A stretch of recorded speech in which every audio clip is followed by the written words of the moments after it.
मी फराह खान, तुम्ही बघताय महाराष्ट्राचा number 1 Marathi news channel news 18 Marathi, आवाज महाराष्ट्राचा। आणि आपल्या महाराष्ट्रामध्ये सुरुवातीला एक ब्रेकिंग न्यूज आहे। पंतप्रधान मोदींच्या अध्यक्षतेखालील केंद्रीय मंत्रिमंडळानं देशातील कापूस उत्पादन वाढवण्यासाठी आणि या क्षेत्रामध्ये भारताला आत्मनिर्भर बनवण्यासाठी 5,659 कोटी रुपयांच्या कापूस उत्पादकता अभियानाला मंजुरी दिलेली आहे।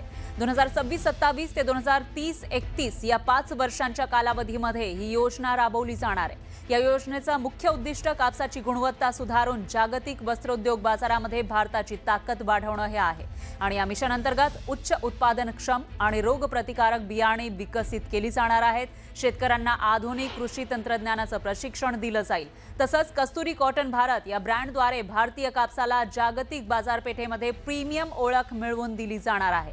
आणि या निर्णयामुळे सुमारे 32 लाख शेतकऱ्यांना फायदा होणार आहे। कापूस उत्पादन प्रति हेक्टर 755 किलोपर्यंत नेण्याचं लक्ष्य सरकारनं ठेवलेलं आहे। दरम्यान ऊसाला 365 रुपये प्रति क्विंटल FRP मंजूर करण्यात आली आहे। त्यामुळे ऊस उत्पादक शेतकऱ्यांनाही मोठा दिलासा मिळाला आहे। आणि या सगळ्याविषयी अधिक माहितीसाठी आपले प्रतिनिधी प्रशांत लीला रामदास हे थेट दिल्लीवरून आपल्यासोबत जोडले गेले आहेत। प्रशांत, काय सांगाल? अतिशय मोठा निर्णय केंद्रीय मंत्रिमंडळानं घेतलाय, त्याचा कशा पद्धतीने राज्यातल्या शेतकऱ्यांना फायदा होऊ शकतो? केंद्रीय मंत्रिमंडळाची नुकतीच बैठक पडली आहे। पंतप्रधान नरेंद्र मोदी यांच्या अध्यक्षतेखाली बैठक झाली। फराळ यामध्ये अत्यंत महत्त्वाचं म्हणजे महाराष्ट्रासाठी दोन्ही विषय अत्यंत महत्त्वाचे, कापूस आणि दुसरा ऊस।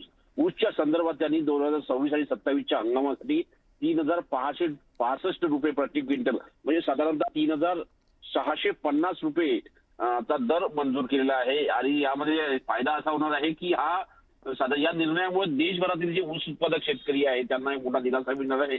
आपल्याला माहित असेल की महाराष्ट्रामध्ये पश्चिम महाराष्ट्र आणि मराठवाडा आणि विदर्भामध्ये बऱ्यापैकी ऊस होतो, त्याचाच या भागामध्ये मोठा फायदा ना। दुसरीकडे विदर्भ आणि मराठवाड्यामध्ये जेव्हा महत्वाचं पीक जे मानलं जातं कापूस, त्या संदर्भात देखील एक अत्यंत महत्वाचा निर्णय घेतला आहे, ज्यामध्ये या कापूस मिशन अंतर्गत नवीन योजना लागू करण्याचा निर्णय घेण्यात आला। या मिशन फॉर कॉटन प्रोडक्टिव्हिटी योजनेला मंजुरी देण्यात आलेली आहे। साधारणतः 5,659 कोटी रुपयाची ही योजना आहे। आणि या योजनेच्या माध्यमातून जर बघितलं तर शेतकऱ्यांचं उत्पन्न वाढवणं हा अत्यंत महत्वाचा निर्णय त्यामध्ये घेण्यात आलेला आहे। आणि सोबतच ज्यामध्ये माहिती मिळते की जिनिंग आणि प्रोसेसिंगची यंत्रणा जी आहे ती देखील आधुनिक करण्याकडे केंद्रीय मंत्रिमंडळाने मंजुरी दिली। आणि कस्तुरी कॉटन जो आहे त्याला देखील मंजुरी देण्याचा निर्णय आजच्या या बैठकीच्या माध्यमातून झालेला आहे।